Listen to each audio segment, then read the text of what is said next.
Buenos días.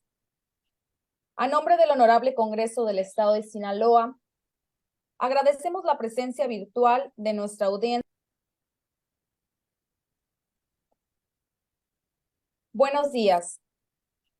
A nombre del Honorable Congreso del Estado de Sinaloa, agradecemos la presencia virtual de nuestra audiencia para participar en nuestro ciclo de conferencias magistrales, la deliberación y la ponderación en sede legislativa, donde el día de hoy se abordará el tema aspectos internacionales e interlegales que inciden en la deliberación y ponderación legislativa, con las participaciones de los doctores Jan Regnard Sigman y Gabriel Alejandro Encinas Duarte. Y para iniciar este evento, permítanme presentar a quienes nos acompañan el día de hoy. Se encuentra con nosotros el doctor Felipe César González Morga, director del Instituto de Investigaciones Parlamentarias. Nos acompaña el doctor Jan Regnard Sigman, expositor del día de hoy, y el doctor Gabriel Alejandro Encinas Duarte, también expositor invitado el día de hoy.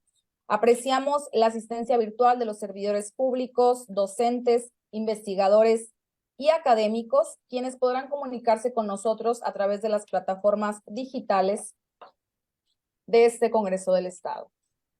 A continuación, permítame presentar una breve semblanza curricular del doctor Jan Regnard Sigman y del doctor Gabriel Alejandro Encinas Duarte, quienes nos disertarán con el tema que nos atañe el día de hoy. El doctor Sigman estudió Derecho en la Universidad de Göttingen, se doctoró en la Facultad de Derecho Local con la tesis sobre teoría del derecho. A esto le siguió su pasantía jurídica en el Tribunal de Apelación de Berlín.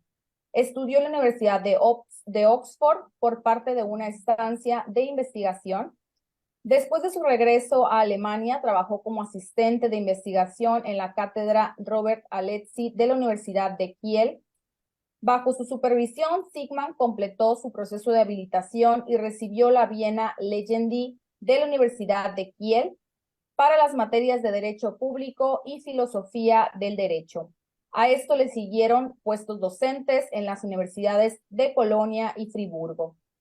Ocupó una cátedra titular en la Universidad de Bamberg y actualmente ocupa la cátedra de Teoría del Derecho y Filosofía del Derecho en la Universidad de Erlangen-Nürnberg, Alemania.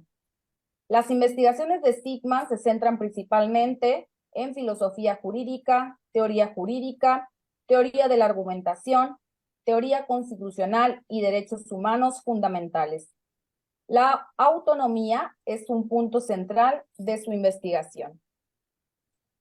Ahora permítanme presentar la semblanza curricular del doctor Gabriel Alejandro Encinas Duarte.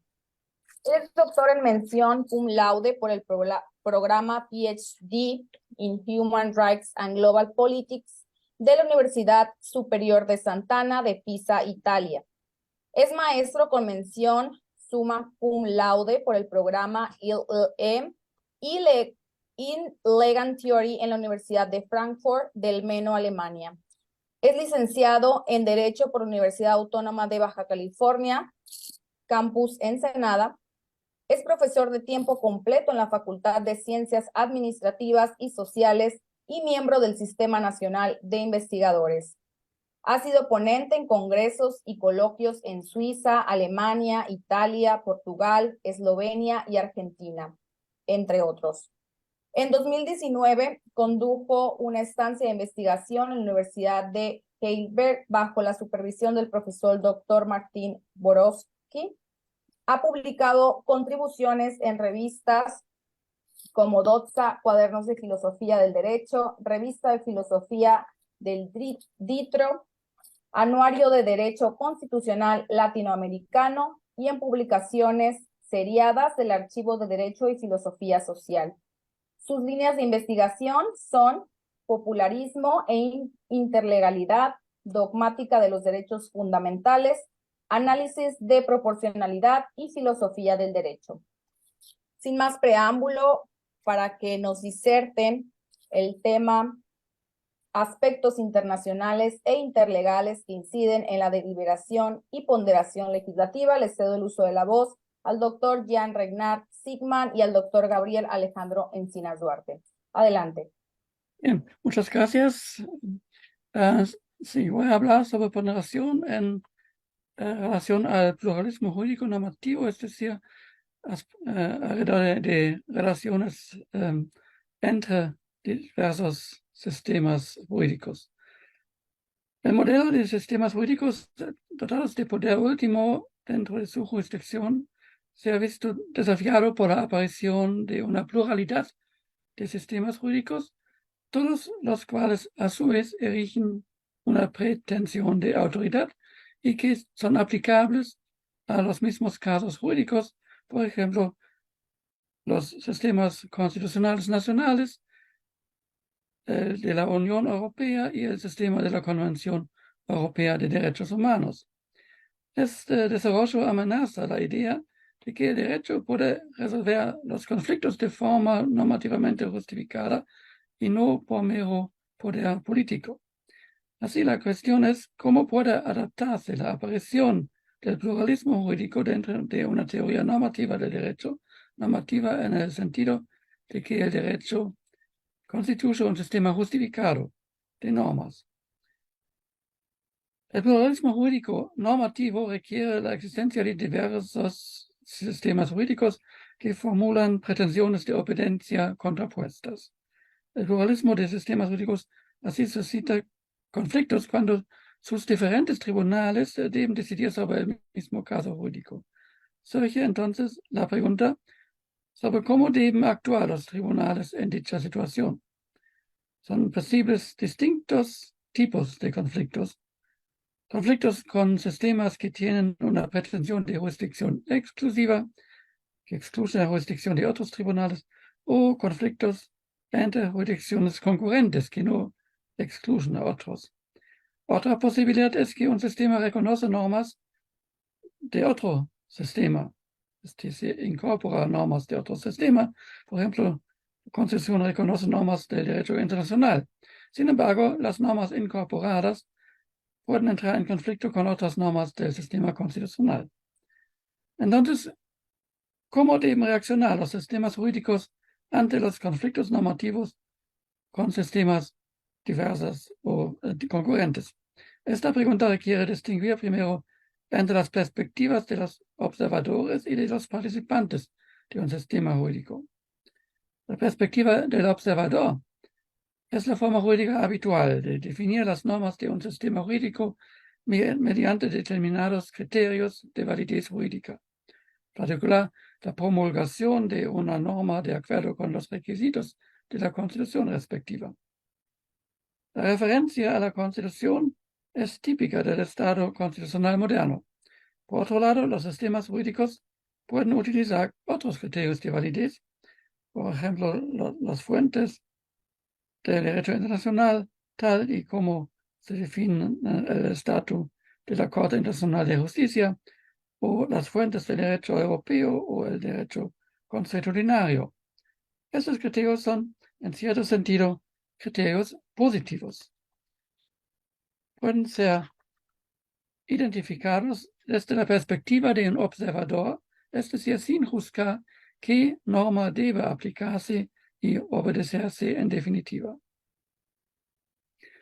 La pregunta sobre qué norma debe aplicarse constituye el segundo tipo de definición de validez jurídica, una validez normativa, una definición desde la perspectiva del participante. Se puede definir la validez jurídica al preguntar qué norma debe aplicar y seguir un órgano jurídico en un caso concreto. En general, el primer paso para responder a esta pregunta es identificar el derecho según los criterios positivos pertinentes de validez jurídica, en particular la promulgación legislativa. La cuestión subsiguiente es si un órgano jurídico debe aplicar y seguir el derecho positivo. Esto es la cuestión que deben abordar los participantes del sistema jurídico, en particular los jueces. Responder a esta pregunta puede requerir la interpretación del derecho dentro del marco del sistema jurídico respectivo. Sin embargo, o siempre requiere la interpretación del marco del sistema jurídico, pero sin embargo puede llevar incluso a un conflicto, por ejemplo, entre las exigencias del derecho positivo y las de la moral o la justicia. Esto es un problema muy común, que el derecho positivo puede entrar en conflicto con la moral. Por ende, desde la perspectiva del participante, la aparición de conflictos normativos en la aplicación del derecho positivo es un problema común. Sin embargo, esos conflictos no solo se producen entre los sistemas jurídicos positivos y la moralidad, sino que también pueden darse entre diversos sistemas jurídicos. En este caso, los diversos sistemas jurídicos emiten exigencias normativas incompatibles y contrapuestas entre sí, no solo hacia los órganos jurisdiccionales del propio sistema, sino también a los de sistemas ajenos. Los conflictos entre sistemas jurídicos conducen a conflictos judiciales y los tribunales tienen que decidir sobre el mismo caso. Esta competencia entre los distintos sistemas jurídicos y sus órganos es... La pregunta ¿es un mero conflicto político o puede tratarse como un problema jurídico? Efectivamente, los conflictos normativos entre sistemas jurídicos pueden resolverse por medio de la ponderación. Los argumentos contrapuestos son las razones por las que se deben seguir las normas de un sistema jurídico en particular. Por ejemplo, la soberanía popular es una razón para seguir las normas de un Estado constitucional democrático, en la medida de que éstas tienen legitimación democrática. Una razón para seguir las normas de la Unión Europea es que promueve la integración jurídica y por ende satisface la exigencia razonable de abandonar el estado de naturaleza y entrar en un estado civil o jurídico, aplicado acá a las relaciones entre ordenamientos jurídicos. Y las normas de la Convención Europea de Derechos Humanos podrían requerir obediencia no solo por ser un tratado internacional, sino también porque implementan derechos humanos universales que están fundados en la moralidad política. Luego, cada uno de estos sistemas jurídicos posee una legitimación normativa propia, que da razones para obedecer sus normas. Estas razones pueden suscitar pretensiones de obediencia contradictorias, lo que hace necesaria una ponderación. La ponderación determina una prioridad en función del peso concreto de las razones en conflicto. El peso concreto depende, por una parte, del peso relativo de las respectivas razones en abstracto y, por otra, del grado en que se satisface o se impide por los resultados previsibles de la ponderación. Así se aplica el modelo de la ponderación general que ya he explicado. Y ahora voy a dejar el turno a Gabriel, doctor Gabriel Encinas, porque él es especialista y justamente es el tema de su investigación, el tema de los conflictos entre sistemas jurídicos y la ponderación entre diversos sistemas jurídicos. Muchas gracias y Gabriel, es tu turno. Muchas gracias, profesor. Pues qué gran honor estar aquí. Agradezco mucho a las personalidades que lo hicieron posible y pues también un enorme honor continuar con el profesor, pues que es un experto tan reconocido, ¿no? Entonces, comparto por acá unas diapositivas que preparé. Si en algún momento hay un error en el formato, por favor, me lo pueden hacer saber, ¿no? Entonces, pues voy a retomar más que nada el tema sobre estos aspectos internacionales e interlegales que inciden en la deliberación y ponderación legislativa. Precisamente este es el trabajo que estoy desarrollando bajo la supervisión del profesor Sigman acá en la Universidad de Erlangen-Nuremberg y en mi calidad actual de investigador postdoctoral de la Fundación Alexander von Humboldt. Me atreví a elegir esta imagen un poco que puede parecer enigmática quizás, pero creo que es muy sugerente sobre todo porque es del abate Sieyes, Emmanuel Sieyes, uno de los principales teóricos políticos, impulsores de la Revolución Ilustrada francesa. Y pues en esas tiene ciertas esferas que se relacionan entre sí, que parece también como que confluyen todas ellas en la legislatura y luego esto viene e irradia, ¿no? Y precisamente el nombre que le puso a este dibujo que él hizo es una ilustración del ordenamiento social y constitucional. Pues entonces dije, creo que esto queda muy ad hoc al tema, ¿no?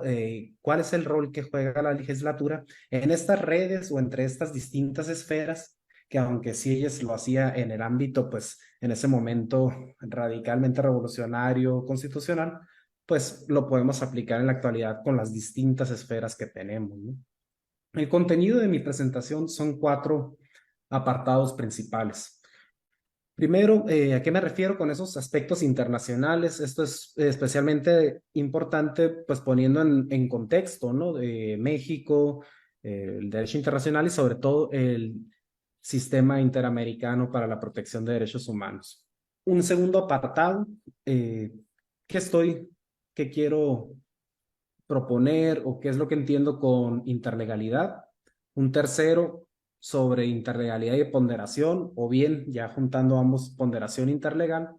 Y ya en el cuarto apartado, cómo es que la interlegalidad no solo es ponderación, sino que también tiene que ver con esos aspectos de la deliberación, del razonamiento práctico, que es el intercambio de razones sustantivas a la luz, pues no solo de un único ordenamiento jurídico, sino de los ordenamientos jurídicos que tengan que ver con las personas que van a ser afectadas, ¿no? Para que sea una decisión racionalmente justificada. Entonces, en el primer apartado, en cuanto a los aspectos internacionales, no está de más, pienso, recordar, bueno, México está enmarcado por el derecho internacional que podríamos llamar general, con el derecho de los tratados, y por allá tiene muchos tratados también bilaterales, multilaterales, económicos, de muchos tipos distintos. Dentro de ellos también están el derecho internacional de los derechos humanos, que en parte se desarrolla, en muy buena parte se desarrolla también en el ámbito universal. México ha tenido varias visitas, recomendaciones también de los comités de la ONU, pero también, pues lo que sobre todo vemos mucho es cómo se relaciona México con el sistema interamericano de derechos humanos, todo ese sistema que está tanto pues de la Organización de Estados Americanos y con los dos órganos, ¿no? La Comisión Interamericana en Washington y la Corte Interamericana en San José, Costa Rica.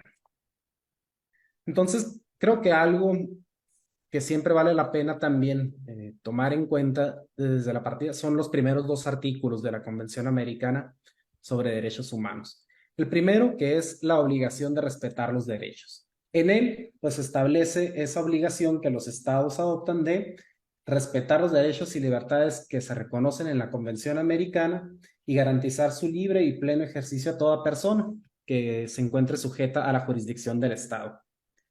Y bueno, esto sin ningún tipo de discriminación por motivos de raza, color, sexo, idioma, religión, opiniones políticas o de cualquier otra índole, origen nacional o social, posición económica, nacimiento o cualquier otra condición social. Y también en la segunda parte, para los efectos de esta convención se entiende todo ser humano como persona.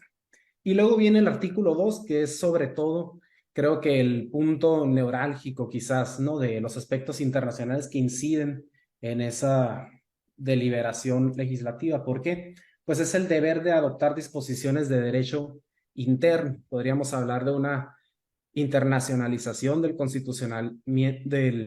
ordenamiento constitucional o del ordenamiento jurídico nacional, o podríamos también caracterizarlo como interiorizar, adaptar, armonizar esas disposiciones, ¿no? Para que sean acordes y protejan esos derechos. Dice la Convención, si el ejercicio de los derechos y libertades mencionados en el artículo 1 no estuviera ya garantizado por disposiciones legislativas o de otro carácter, los Estados partes se comprometen a adoptar, con arreglo a sus procedimientos constitucionales y a las disposiciones de esta Convención, las medidas legislativas o de otro carácter que fueran necesarias para hacer efectivos tales derechos y libertades. Entonces, de ahí viene uno de los grandes fundamentos, ¿no? Y de los grandes cambios, pues no solo en, digamos, el sistema de fuentes o la comprensión misma del derecho, sino también de cómo funciona, cómo se inscribe la democracia, el legislativo, con pues una red ya más amplia. En cuanto a esta manera de armonizar, interiorizar esos estándares internacionales, yo me animaría a decir que pues por lo menos podemos ver un primer momento ex ante y ex post.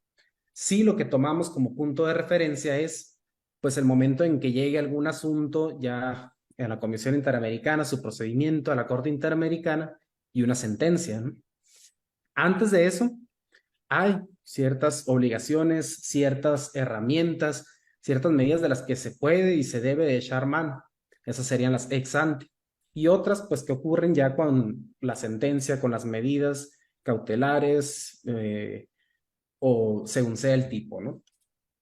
Entonces, como parte de los estándares ex ante, yo por lo pronto pienso en enfatizar la protección pro persona, el margen de apreciación, que también hay ciertas contribuciones que hablan de un margen de apreciación dentro de las entidades federativas, claro que con los límites de un pacto federal, de no contradecir la supremacía constitucional.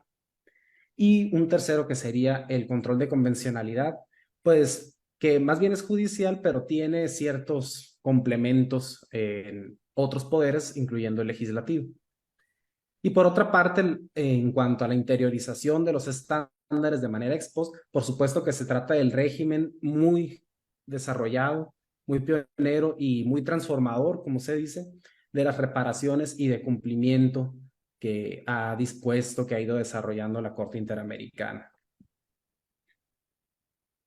Bueno, en cuanto al principio pro persona, pues nos habla de la protección más favorable. ¿Dónde lo encontramos? En el artículo 1 de la Constitución, pero también hay algo relevante en el artículo 29 de la Convención misma, que vale la pena leer ambos artículos en conjunto, me parece. El artículo 1, supongo, pues muy familiar, ¿no? Las normas relativas a los derechos humanos se interpretarán de conformidad con esta Constitución y con los tratados internacionales de la materia, favoreciendo en todo tiempo a las personas la protección más amplia. ¿Qué dice por su parte el artículo 29 de la Convención? Habla de las normas de interpretación. Primero, tiene la disposición de que ninguna disposición de la presente convención puede ser interpretada en el sentido de, yo pues por brevedad elegí el inciso B, limitar el goce y ejercicio de cualquier derecho o libertad que pueda estar reconocido de acuerdo con las leyes de cualquiera de los estados parte o de acuerdo con otra convención en que sea parte uno de dichos estados. Pues en ese sentido también el pro persona, así como decía Benito Juárez, ¿no? Es escudo y espada, porque al mismo tiempo puede llegar a proteger, digamos, el ámbito interno o puede llegar a perforar ese velo que tienen los estados. Entonces es condicional, ¿no? No es nada más una simple cuestión jerárquica, como sabemos. Luego, este principio pro persona cabe también mencionar que se encuentra en relación con otros estándares, con otras disposiciones, algunas de ellas perentorias, ¿no? Del ordenamiento, sobre todo del ordenamiento vigente mexicano. Sabemos, por ejemplo, en cuanto a las restricciones constitucionales, que pues impera todavía una doctrina de la Suprema Corte que pues dentro de los puntos tan importantes en la contradicción de tesis 293-2011, pues estableció, cuando en la Constitución hay una restricción expresa al ejercicio de los derechos humanos, se deberá estar a lo que indica la norma constitucional. Entonces, el pro persona aplica, digamos, hay un piso, un mínimo, y sí puede ser pro persona para elevar el estándar, ¿no? Pero no puede ser pro persona cuando ya se va al otro lado, a que sería de las restricciones, porque en ese momento pues sería la norma constitucional. Y luego la otra cuestión es que el principio pro persona pues también tiene esta dimensión que podríamos llamarlo de relación entre distintos derechos humanos, porque son interdependientes. Entonces, si suponemos, podemos imaginarnos, cierta argumentación favorece el derecho humano de una persona A, es su pro persona, pero esto al mismo tiempo muchas veces implica un menoscabo en el derecho humano de la persona B. Entonces ya nos encontramos ante un problema de ponderación, ¿no? Porque ambos exigen la protección más amplia, exigen por lo tanto, pues la optimalidad, ¿no? Y esto pues todavía adquiere otra dimensión si ambas posiciones están ya respaldadas por distintos ordenamientos jurídicos, por doctrinas vigentes en ellos, pues entonces probablemente sea necesario, sea deseable tener una ponderación más compleja, ¿no? Y entre los distintos tipos de razonamientos, los distintos tipos de argumentos no estrictamente relacionados al fondo del asunto, pues vamos a encontrar la subsidiariedad, vamos a encontrar razones a lo mejor democráticas o sobre la jurisprudencia, que pues también inciden en el razonamiento y en las cargas argumentativas. En este sentido también, mi amigo Arnulfo Mateos tiene un libro reciente en el que menciona este punto. Bueno, el segundo de los tipos ex ante de interiorización de estándares internacionales sería el margen de apreciación. También podremos hablar de un margen de apreciación local, me parece.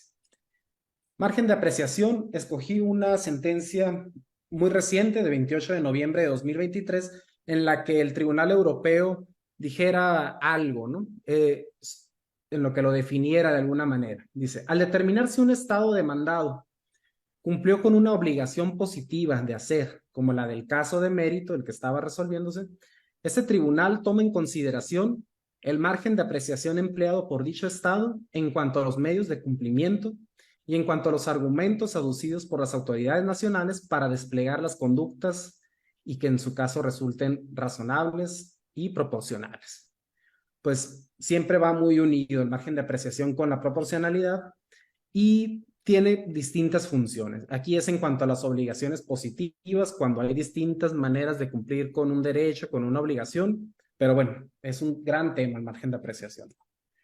Y luego está el margen de apreciación local, aplicado dentro de los estados federales. Claro que por ahí puede haber cierta área de debate, ¿no? Porque margen de apreciación surge, digamos, de manera así bastante notoria, pues en las relaciones entre derecho nacional y el derecho regional de los derechos humanos, ¿no?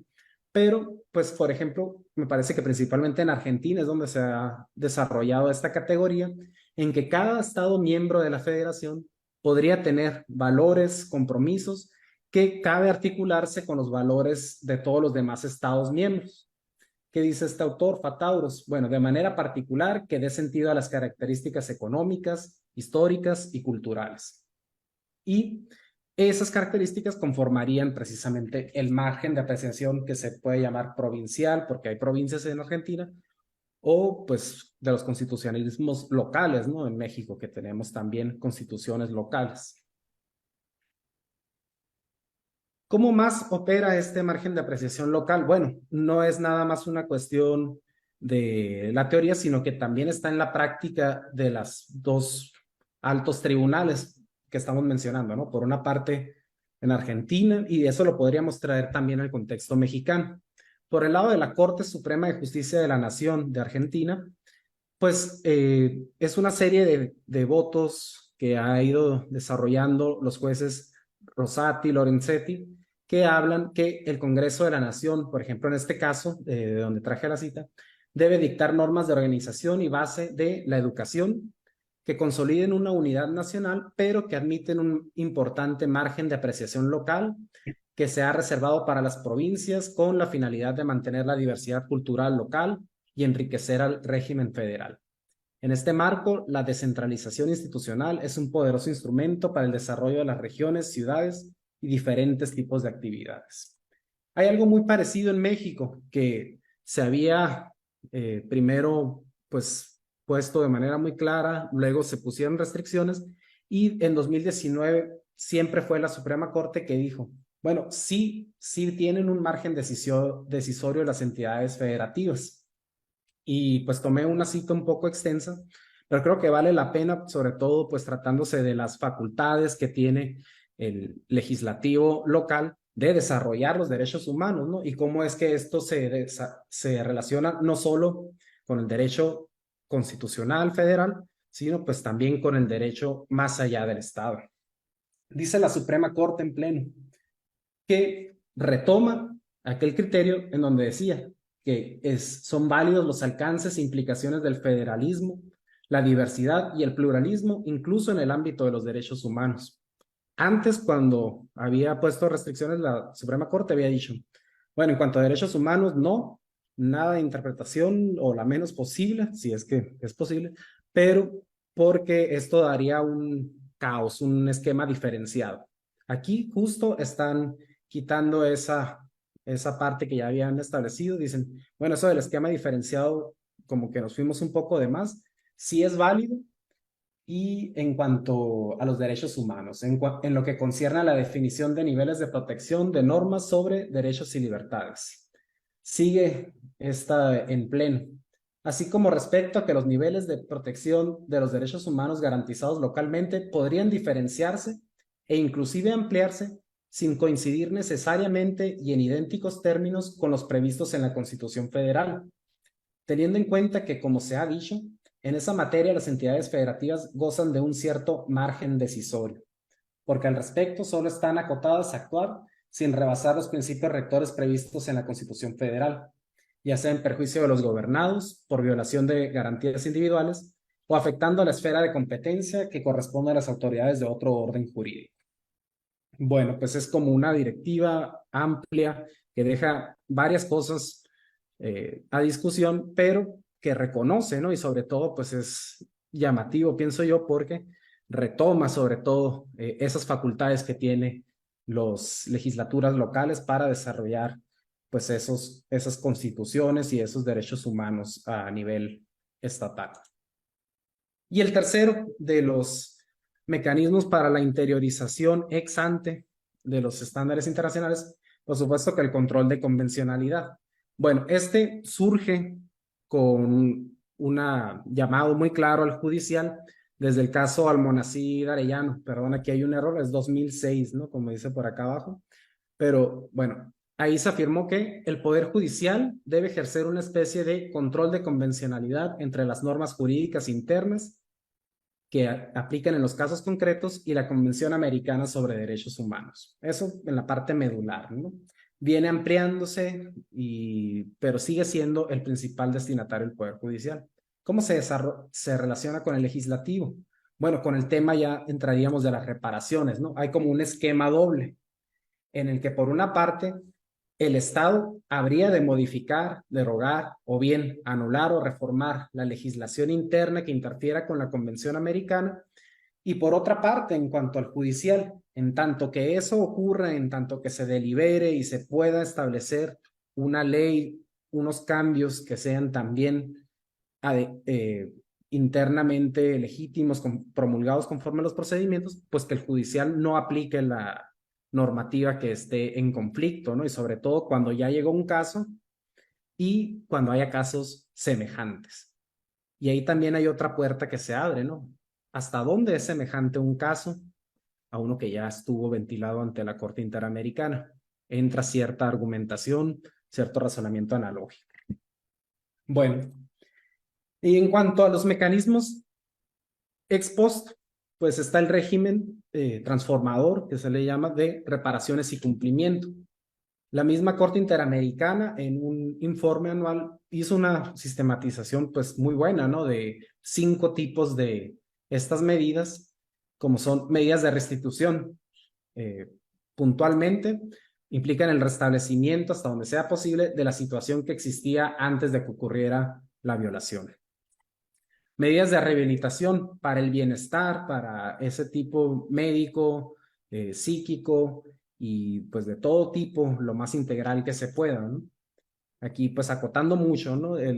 La caracterización, pero para alcanzar a ver el tema, digamos, de una manera un poco amplia.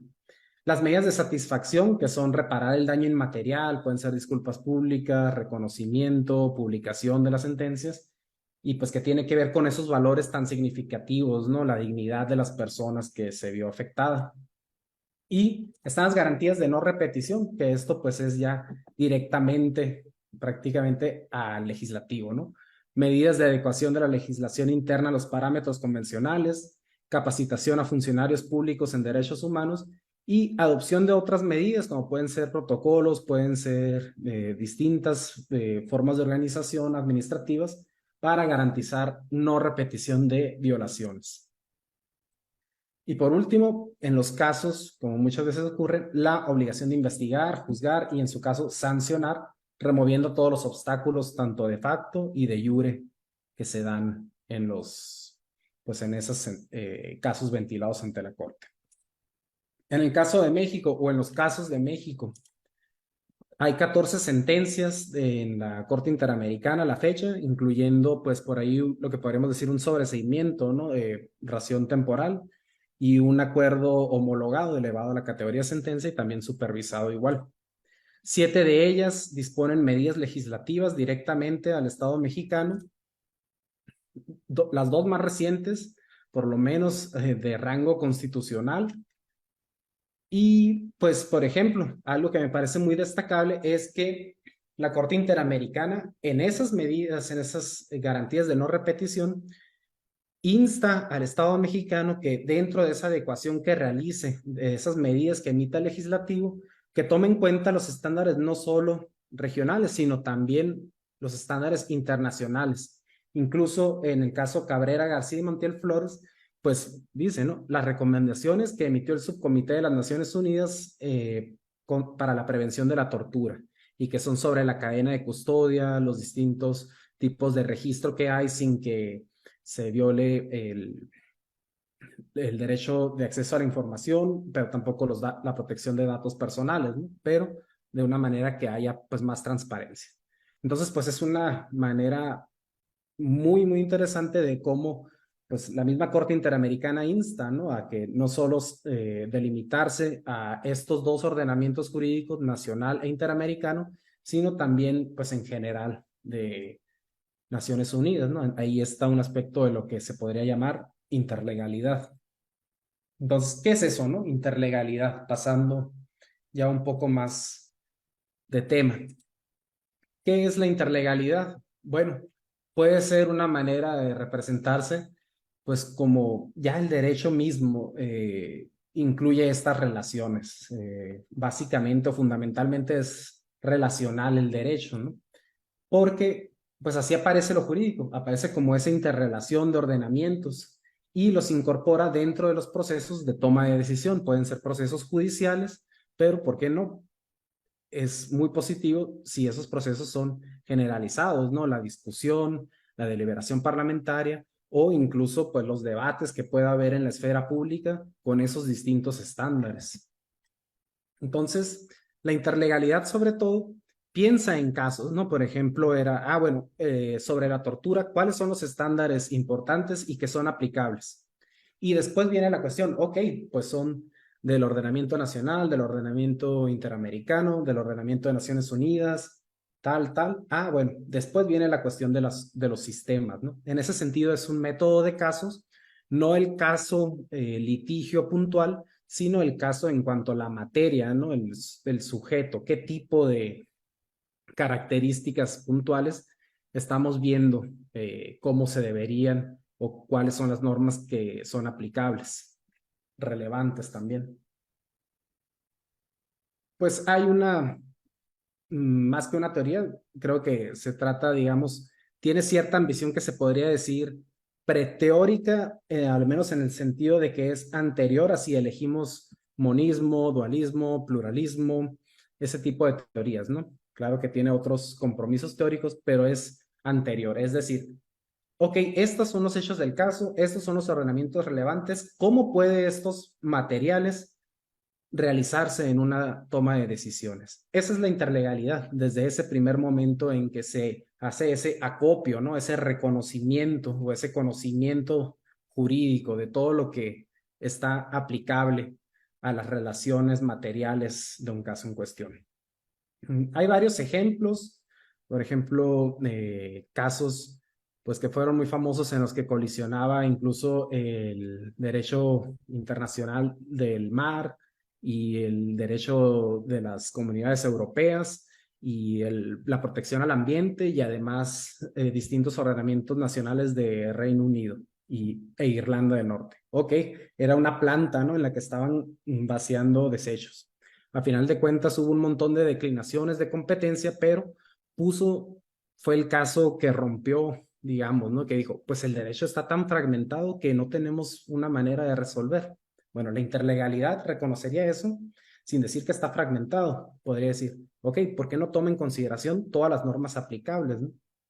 Estuvo el caso Cadi también, que era sobre sanciones a un individuo que se acusaba de financiar el terrorismo en Al-Qaeda y se mandó congelar sus bienes, ¿no?, por una resolución del Consejo de Seguridad de Naciones Unidas. ¿Quién la tenía que implementar? Pues todos los miembros y entre ellos también los de la Unión Europea. ¿Cuál fue el problema? Pues que no se había garantizado al mismo estándar de acceso a la justicia y debido proceso, porque fue una cuestión pues de seguridad.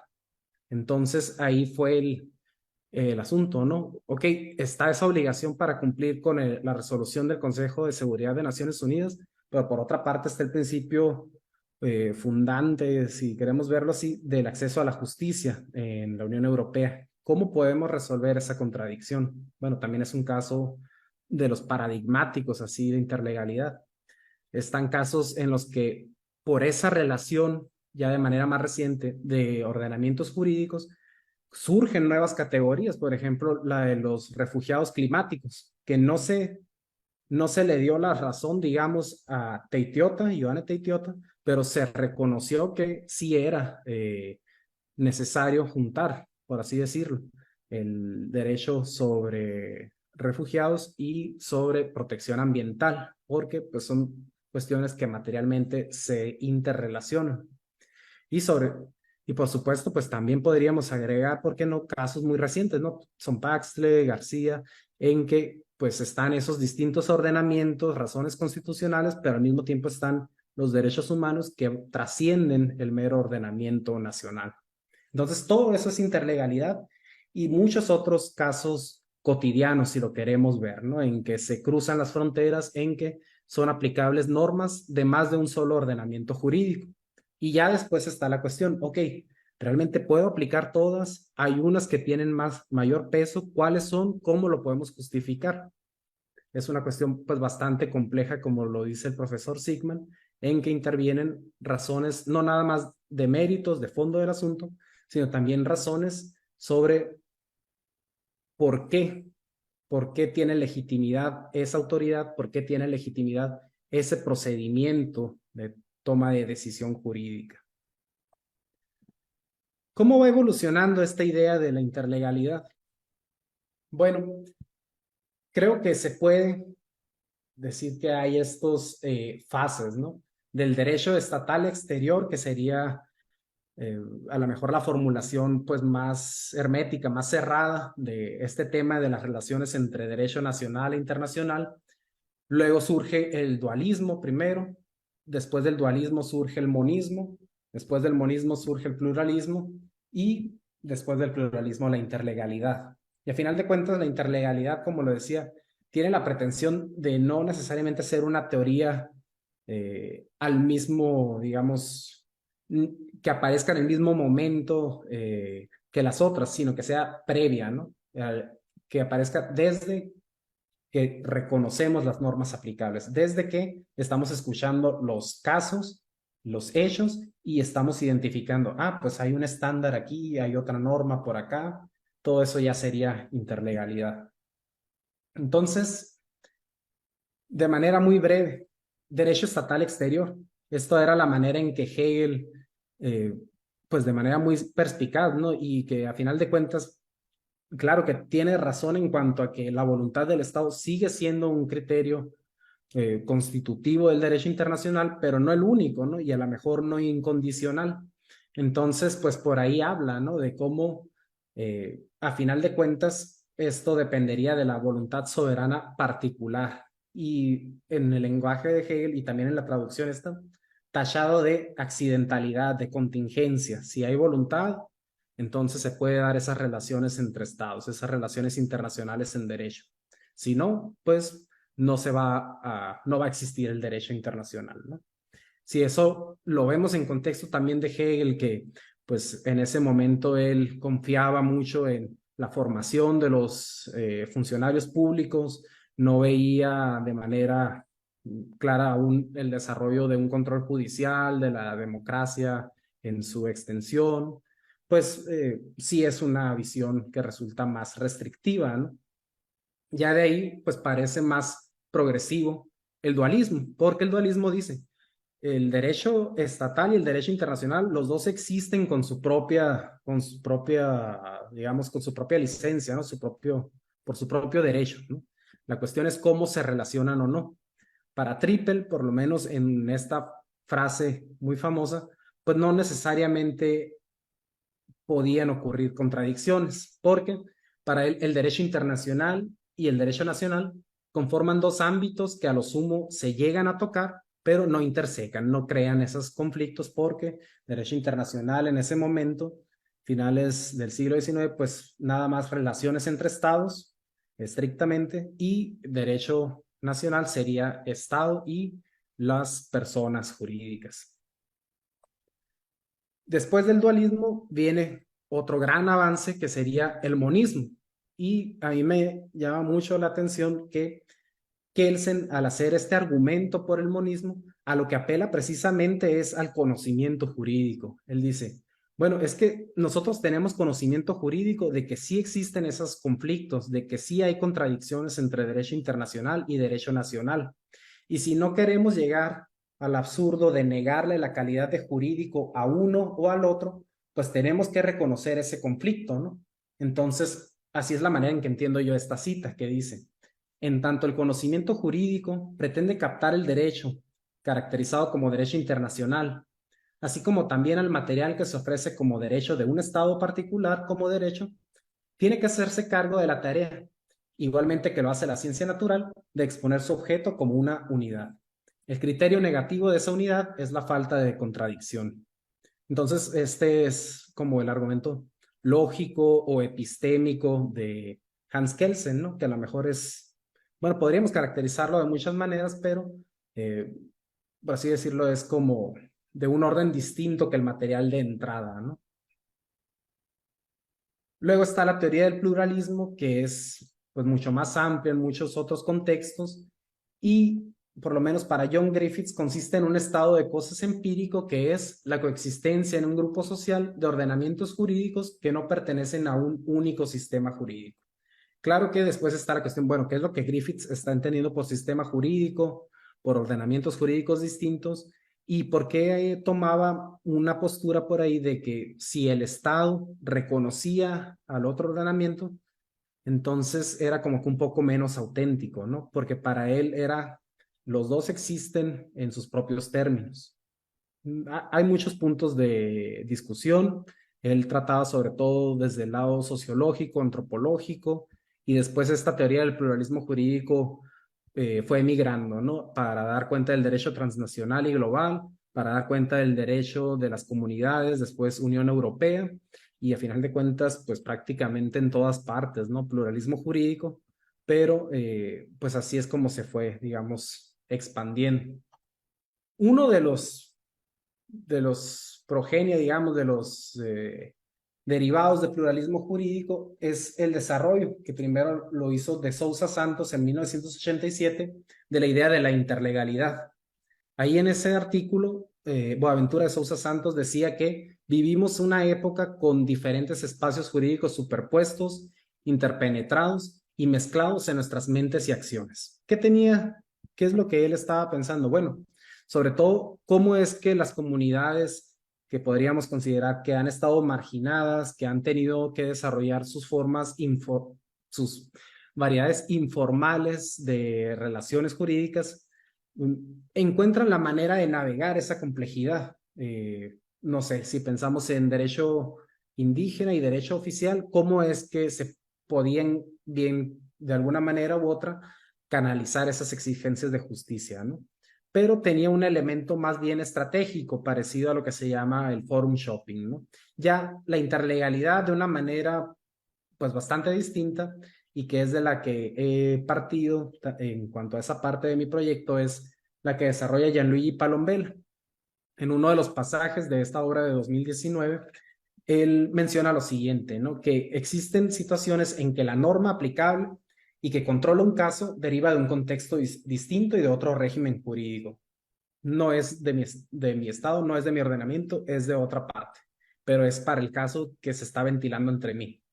O bien, la norma aplicable es de un sistema que está opuesto, ¿no? al que se encuentra. Y dice, en cualquier caso, este hecho se puede reconocer antes de que le apliquemos las lentes de cualquier esquema, ya sea monista, dualista o incluso pluralista. También con este modelo o esta comprensión de la interlegalidad es con lo que se le da pues, relevancia a partir del caso en concreto, como lo resolvería el juez, o bien como el abogado tendría que armar su caso, su teoría del caso, y tomando en consideración los hechos y pensando en todas las normas aplicables, ¿no? Y en un segundo punto, pensar en el sistema jurídico, la cuestión, ¿realmente cómo me traigo esas normas? Bueno, vamos a ver qué impedimentos tenemos, qué razones contrapuestas hay, etc. Eso en cuanto a caracterización de la interlegalidad. Tercer punto, interlegalidad y ponderación. Así como la ponderación interlegal, es decir, en la que las normas, las razones contrapuestas y que hay que justificar la prevalencia de una a la otra, cuando son de más de un ordenamiento jurídico, pues primero esto se ha identificado en la sede judicial, pero eso no quiere decir que nada más ocurra en la Suprema Corte, en el Tribunal Constitucional o en las Cortes Internacionales, sino que realmente puede ocurrir en muchos otros contextos, ¿no? De manera muy dispersa. Los rasgos distintivos que podemos apreciar en ellas, pues es que hay razones, tanto el fondo del asunto, razones materiales, como es el derecho humano que se está afectando, el derecho a no ser sujeto a, no sé, tratos crueles, ¿no? O el derecho que sea. Y otras razones formales, como podrían ser, bueno, está una doctrina sobre la no ejecutabilidad directa en Estados Unidos. ¿Cómo me traigo esa norma a Estados Unidos? Bueno, es uno de los países más cerrados, ¿no? Pero hay distintas razones formales. Bueno, hay una subsidiariedad y la respuesta que se está poniendo, pues no es del todo desproporcional. A lo mejor sí podemos apoyar la solución nacional. Pueden ser muchísimas variedades distintas, ¿no? Pero siempre están esas dos. El fondo del asunto, materiales y formales sobre la jurisdicción o la legitimidad de ese ámbito, ese proceso, ese nivel autoritativo de la toma de decisión. Y bueno, como lo señala el profesor Sigman al hablar de ponderación legislativa, ahí no es aplicable la objeción contramayoritaria ni la exigencia de una objetividad en un sentido muy fuerte, ¿no? Como también lo podríamos relacionar con la idea de la única respuesta correcta, sino que se trata pues de incorporar esos distintos argumentos dentro de una decisión. También he ido conformando una especie de diagrama de flujo. Hay dos preguntas principales con las cuales ver esos estructura puntual de la ponderación interlegal. La primera pregunta sería, ¿hay una exclusión definitiva?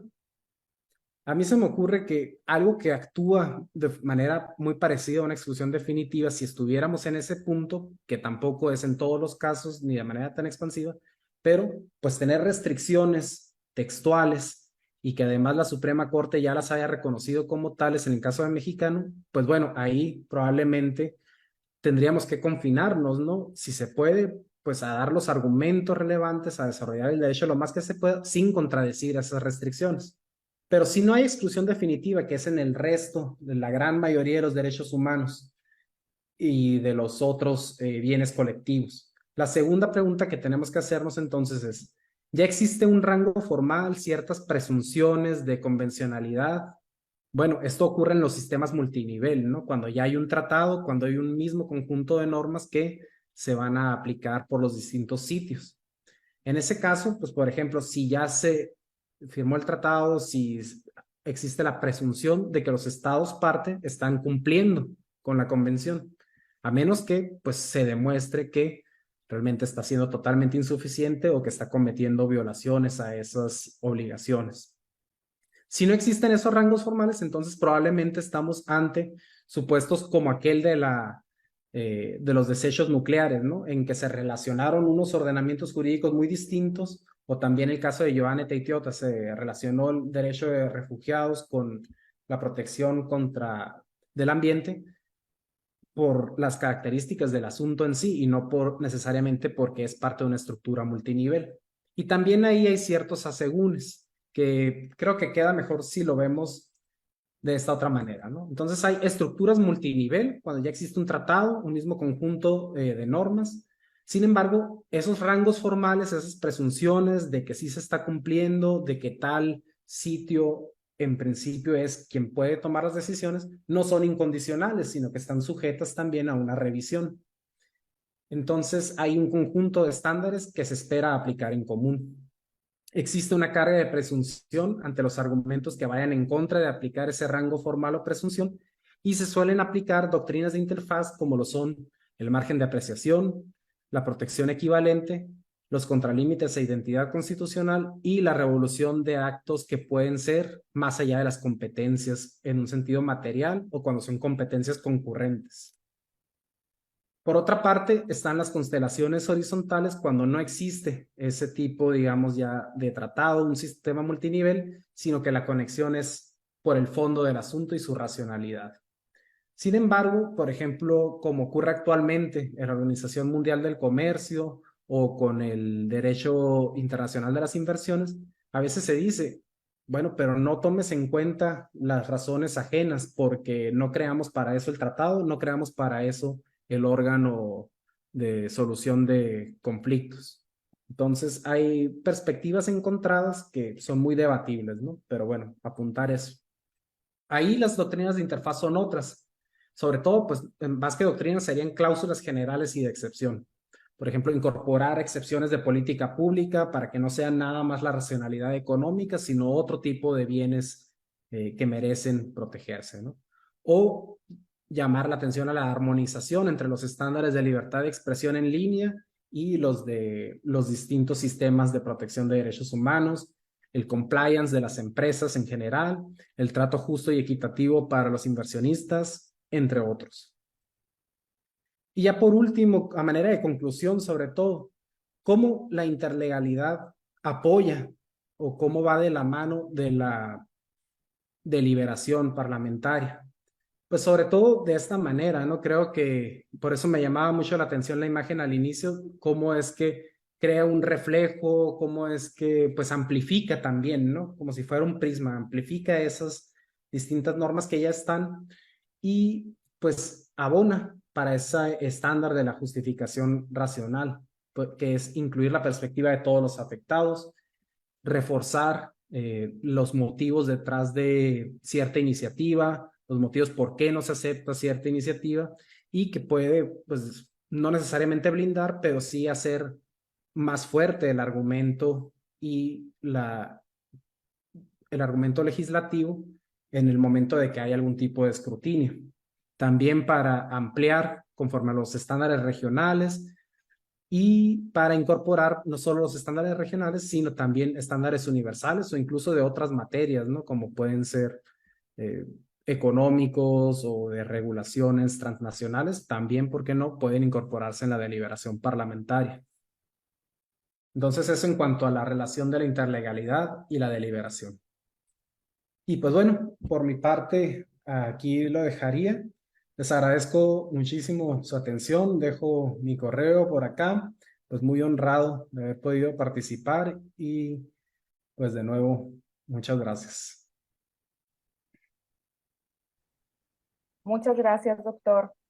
Pues muy interesante la disertación del doctor Jan Reinhard Dickmann, así como la del doctor Gabriel Alejandro Encinas, a quienes agradecemos nuevamente, lo hemos reiterado, su buena disposición para participar en este ciclo de conferencias magistrales. Y ahora vamos a abrir una sesión de preguntas y respuestas.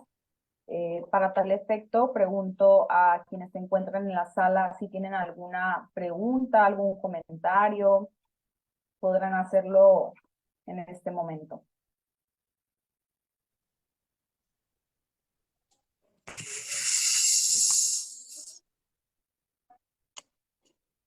pueden hacer uso del chat y yo me permito leer la pregunta o pueden también hacer uso de la voz.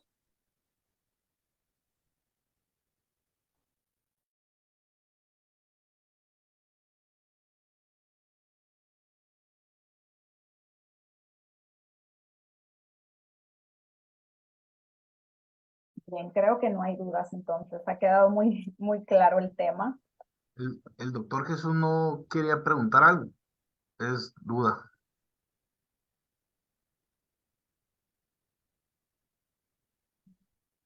Doctor. Está apagado su micrófono. Si puede encenderlo, por favor. Gracias. Por la parte, buen día, por la parte innovadora que tiene el tema, eh, las complicaciones de él pues son permanentes y me surge a mí la inquietud. ¿Qué es en términos de expectativas? ¿Qué más hay en términos de expectativas en este tema? Es decir, ¿qué es lo más complicado de lo nuevo en este tema? Si se pudiera decir algo así muy general, considerando pues la actualidad que esto tiene, ¿no?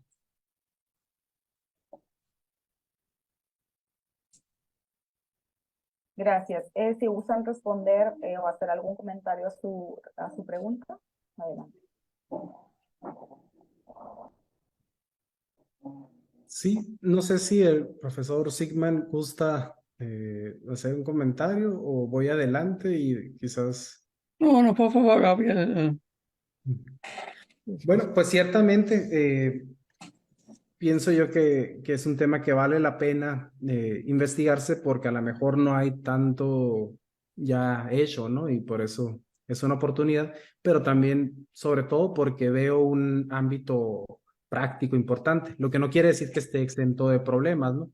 Sobre todo porque entiendo bien que se vuelve complejo, pues manejar o estar en distintos lugares a la vez, ¿no? Digamos, dentro de la deliberación y pues no solo con la perspectiva como puede ser estatal, federal, la Corte Interamericana y ahora las recomendaciones de la ONU, de los comités, de los órganos de tratados, ¿no? Entonces puede por ahí ser algo a lo mejor este tipo de complicación o a lo mejor que sean distintas las materias, ¿no? Ah, bueno, la racionalidad económica, ¿cómo la traigo? Pero bueno, creo que a final de cuentas, más que un problema, es una oportunidad porque si no, me parece que las legislaturas de todos modos tienen que deliberar y pues qué mejor que haciéndolo a la luz, pues digamos, deliberadamente en esas redes, ¿no? Tomando en cuenta las distintos recomendaciones que ya existen. Otras complicaciones que existen, pues podría ser, hay objeciones desde el principio de legalidad, pero eso aplica más bien para la ponderación interlegal en sede judicial, porque pues hay límites, ¿no? También hay hay cierto ámbito que pueden aplicar los jueces y hay zonas, digamos, de duda. Entonces depende de qué juez estemos tomando en consideración, pero en el legislativo creo que es un poco menos, ¿no? Entonces, pues sobre todo ahí es ir, digamos, el reto es ir haciendo explícito eso que a lo mejor ya ocurre, pero pues ahora reforzándolo, ¿no? Citando esos distintos instrumentos, incluso instrumentos que no son a veces de los que solemos decir, ah, pues este es estrictamente vinculante, ¿no? A los abogados a veces les gusta, o es útil, ¿no? También decir, ah, bueno, este es el derecho duro, el derecho suave, pero pues si es para los fines de la deliberación, pues es como lo que se llama el toque de Midas, ¿no? Que se convierte en oro, todo se convierte ya en jurídico. Entonces, pues sí hay muchas áreas ahí, novedosas, pero me entusiasma mucho el tema porque creo que hay mucho que nos puede ayudar. Gracias. Muchas gracias. ¿Alguien más que desee participar?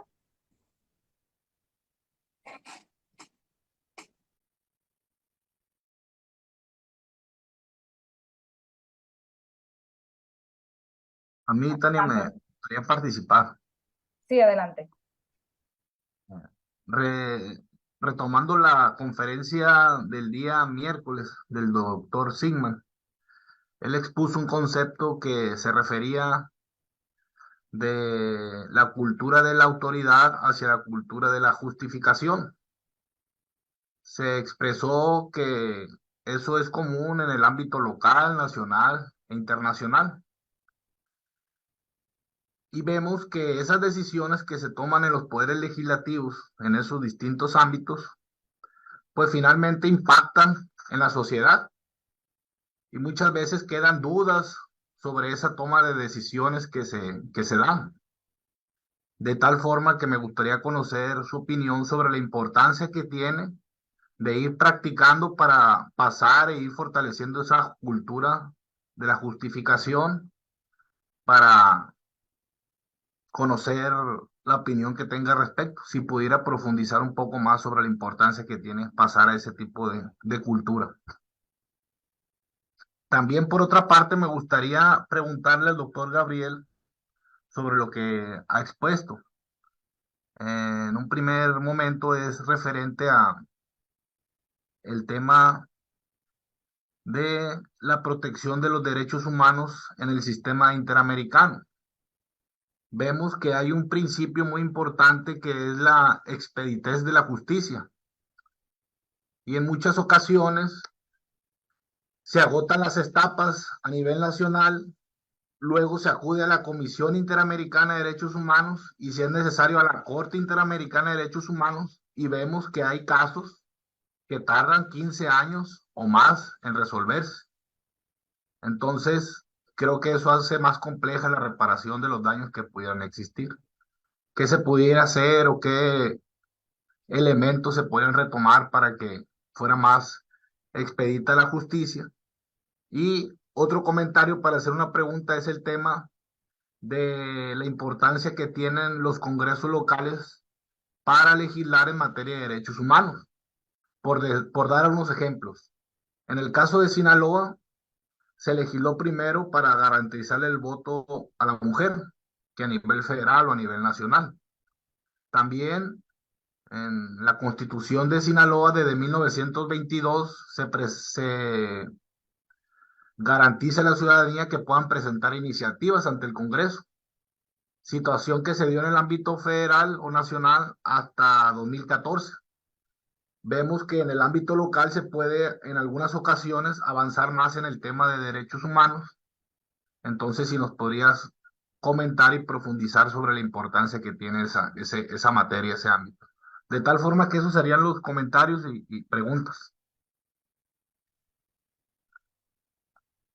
Muchas gracias. Bien, muchas gracias por la pregunta dirigida a mí acerca de la cultura de la autoridad y de la cultura de la justificación. Esos son términos que se usan en la teoría de la argumentación al respecto de la argumentación parlamentaria o argumentación legislativa. Es un desarrollo que se reconoce por un lado a través del desarrollo de las teorías de la democracia deliberativa, como por ejemplo Habermas, pero otros ya antes. Eso es un desarrollo teórico y que responde al tema de la legitimidad de las decisiones políticas y a las críticas que de los sistemas parlamentarios reciben, que no cumplen con la idea del Parlamento, porque en el Parlamento ya no se argumenta, ya no se delibera, sino las decisiones ya están tomadas afuera. Y así hay otra concepción de la democracia, una concepción material, una concepción de democracia deliberativa que para garantizar la legitimidad de las decisiones parlamentarias, bien, se debe exigir que en el Parlamento hay argumentación, o en general, no solamente en el Parlamento, en decisiones políticas en general. Otra línea es la constitucionalización de la política. Muchas decisiones políticas no son meramente decisiones, sino deben responder a normas constitucionales, de exigencias constitucionales, y así decisiones políticas bien, se convierten en cuestiones jurídicas o cuestiones constitucionales, y así se exige también la deliberación conforme con los principios de la Constitución. Bien, este es un desarrollo, bien, primero teórico. No sé si tiene mucho efecto en la práctica parlamentaria, pero sí a través de las Cortes Constitucionales, los tribunales constitucionales que exigen ciertas justificaciones. Creo esto es, y esto va en contra de una vista tradicional de la política, de que la política se trata de ganar el poder y después quedarse en el poder, y todo es que se tiene que encontrar una mayoría por sus decisiones y entonces todo está bien. Y con esto no basta para legitimar la política. Esta es la línea de esta cultura de la justificación. Bien, si esta teoría ya o en qué grado ya tiene relevancia en la práctica es otro tema. Es un tema para una investigación sociológica. Bien, no sé si esto es una respuesta suficiente, pero es una controversia, un desarrollo con distintas opiniones. Bien. Muchas gracias. Bueno, muchas gracias por pues las preguntas, que son unos comentarios pues muy atinados en lo que eh, concierne al tema, ¿no? Que estoy de acuerdo. Pienso, bueno, en cuanto a la expeditez, ciertamente, pues no tener esa multiplicación, a veces parece una multiplicación de instancias, ¿no? Que podría llegar a crear esos problemas, pero también es cierto que, bueno, el sistema, el procedimiento, digamos, ante la comisión y luego ante la corte, no se piensa a sí mismo como una cuarta instancia, ¿no? Sino que se piensa ya como una manera de verificar si se están cumpliendo, digamos, las obligaciones a nivel estatal a la luz de esos casos, pues que actúan como un tipo, podríamos decir, de sismógrafo o algo así, ¿no? Pero también está la cuestión de las medidas cautelares, medidas precautorias, pues para asegurar la integridad, ¿no? Que se dictan a los distintos estados, que luego pues tiene que ver con el nivel de cumplimiento que tengan, pero en principio ahí están, ¿no? Pero sí, es muy importante pues ver que expeditez y subsidiariedad van muchas veces de la mano, ¿no? Incluso a veces se contemplan pues como a nivel interno se contemplan excepciones para agotar todos los recursos cuando es una materia urgente, peligro inminente de la vida. También en el procedimiento interamericano hay ciertas excepciones cuando al requisito de agotar los recursos internos, ¿no? Cuando se ha denegado la justicia de una manera que se puede, el acceso a la justicia, perdón, de una manera que se pueda demostrar. Y en cuanto, pues le agradezco también mucho el comentario tan enriquecedor sobre el mayor desarrollo de los derechos humanos, sobre todo estos casos en materia electoral que menciona sobre el estado de Sinaloa, porque sí, sobre todo ahí es donde se aplica de una manera pues muy bien, ¿no? El margen de apreciación cuando es para la mayor protección, cuando es para desarrollar más los derechos humanos, y que pues es una de las grandes cuestiones que cabe aprovechar, que cabe defender en nuestro sistema que es federal, ¿no? Entonces, pues como decía, hay una frase ahorita, no me acuerdo exactamente de los Estados Unidos, pero termina siendo como un laboratorio, ¿no? De ideas de cómo desarrollar más los derechos humanos que luego pueden generalizarse. Entonces, pues muchísimas gracias por llamar nuestra atención sobre esos derechos tan importantes. Muchas gracias. Muchas gracias. ¿Alguien más tiene alguna participación?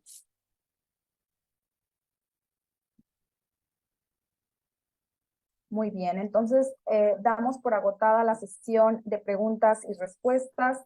Agradecemos nuevamente a nuestros expositores por su buena disposición para responder las mismas. Y a continuación procederé a dar lectura al reconocimiento digital que este Poder Legislativo le otorga a los conferencistas Jan Reinhard Sigman y Gabriel Alejandro Encinas Duarte. Si me puede apoyar vinculación para proyectar cada uno de ellos, por favor.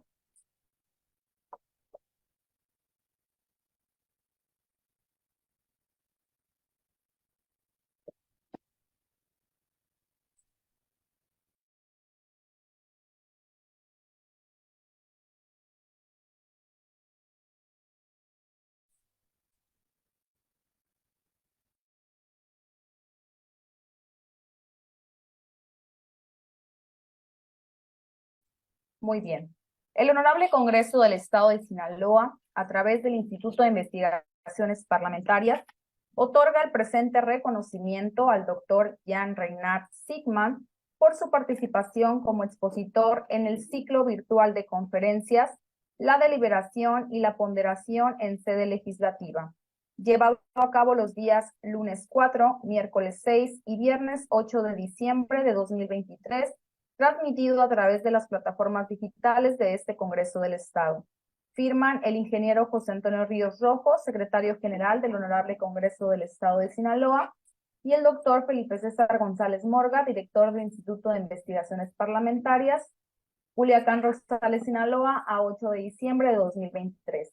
Le haremos llegar este reconocimiento a través de los medios digitales. Muchas gracias, doctor.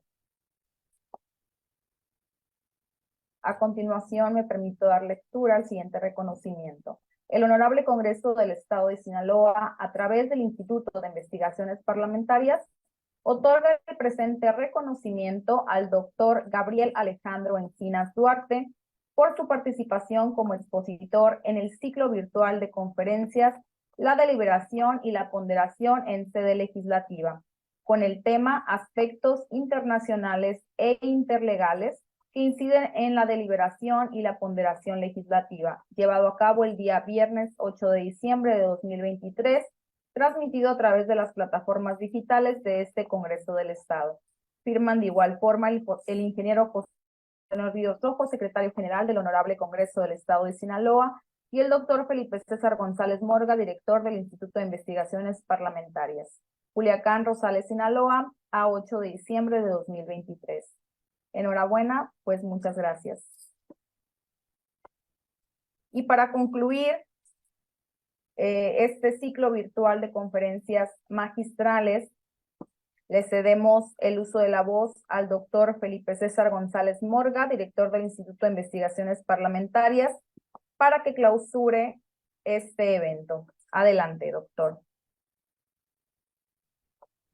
A nombre del Congreso del Estado de Sinaloa, agradecemos ampliamente al doctor Sigman y Gabriel Encinas por impartir estas conferencias magistrales que han sido de mucho aporte para el Poder Legislativo del Estado de Sinaloa, para la comunidad académica y para la ciudadanía. Asimismo, agradecemos la disposición que han tenido para brindarnos estos conocimientos tan valiosos desde Alemania y le reiteramos la invitación para en un futuro próximo poder tener nuevamente el gusto de escucharlos y aprender de sus investigaciones y conocimientos que son muy útiles para todos. De igual manera, agradezco a todas las personas, a todos los servidores